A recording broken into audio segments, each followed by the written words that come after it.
అంటే నిన్న రాసిన సాక్షి ఒక ఫేక్ ఛానల్ క్రియేట్ చేసే ప్రతి ఒక్క అంశాన్ని బయటపెట్టాల్సిన పరిస్థితి పడింది ఈరోజు.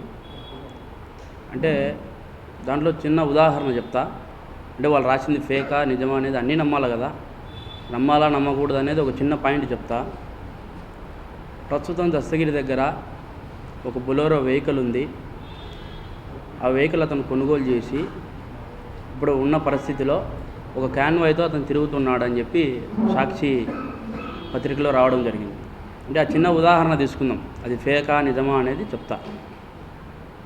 ఒకవేళ నేను జైలు నుంచి రిలీజ్ అయితేనే నా గన్మెన్లు కానీ నా ఎస్కార్ట్ కానీ నా వెనకమ్మడి యథావిధిగా రావడం జరిగింది. అయితే వాళ్ళకి నేను ఏం చేసేది ప్రతి ఒక్క విషయం వాళ్ళకి తెలుస్తుంది. తెలియకుండా ఎక్కడ పోతుంది? ఇప్పుడు బొలెరో వెహికల్ ప్రస్తుతానికి నా దగ్గర ఉందో లేదో అనేది కూడా చెప్తా. ప్రస్తుతానికి ఆ వెహికల్ నా దగ్గర లేదు.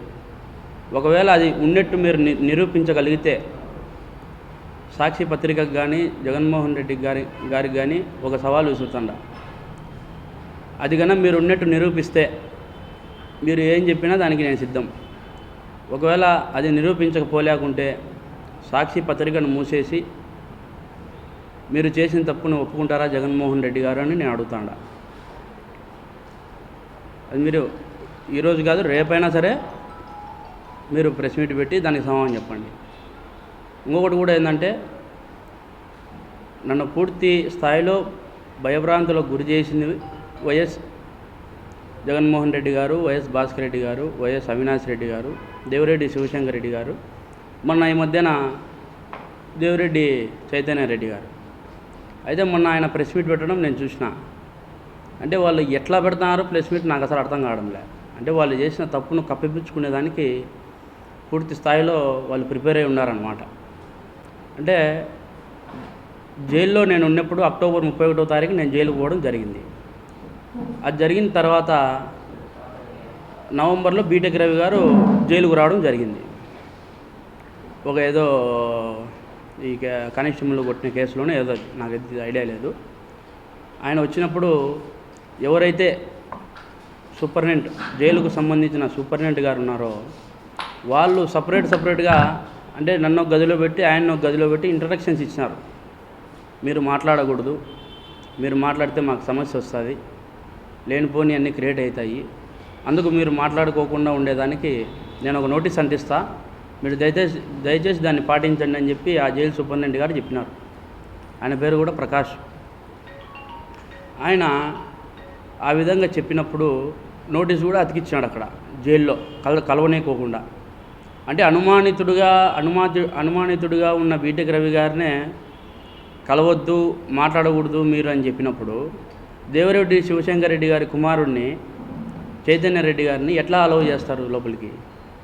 ఏ విధంగా అలౌ చేస్తారు?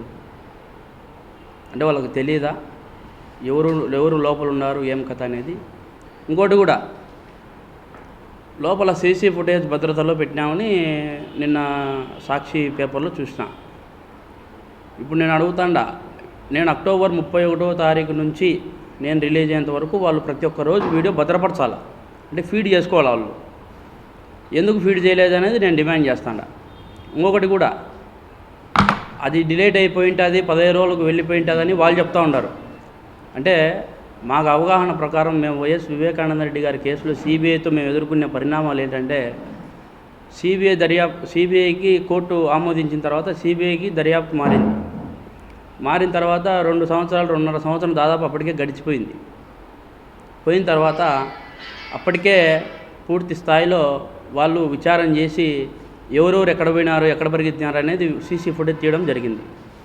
దాంట్లో ఉమాశంకర్ రెడ్డి, వివేకానంద రెడ్డి గారి ఇంటి వెనకాల ఒక టైర్ షాప్ ఉంది, బ్రిడ్జ్ స్టోన్ అని టైర్ షాప్. దాని ముందర పరిగెత్తినది అది ఎప్పుడో డిలేట్ అయిపోయినది. ఆ హార్డ్ డెస్క్లు కూడా కనిపించకుండా పోయినాయి. అలాంటివే బయటికి తీస్తున్నారు సిబిఐ వాళ్ళు. ఇది బయటకు తీయరు అనేది ఒక లెక్క కాదు. ఇది 100% బయటికి తీస్తారు.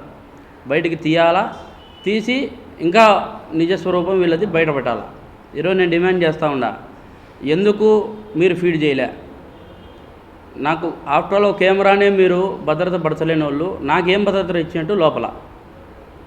ఇంకొకటి కూడా, సెంట్రల్ జైలు అధికారులు ఇతను వచ్చి కలిసి వెళ్ళిన తర్వాత, చైతన్య రెడ్డి నన్ను లోపలికి వచ్చి కలిసి వెళ్ళిన తర్వాత చైతన్య రెడ్డి ఒక మాట అన్నాడు, నీ భార్యకు కూడా 41 నోటీసులు మేము ఇచ్చి పెట్టాము, దాన్ని కూడా మేము లోపలేస్తాము, చూసుకో,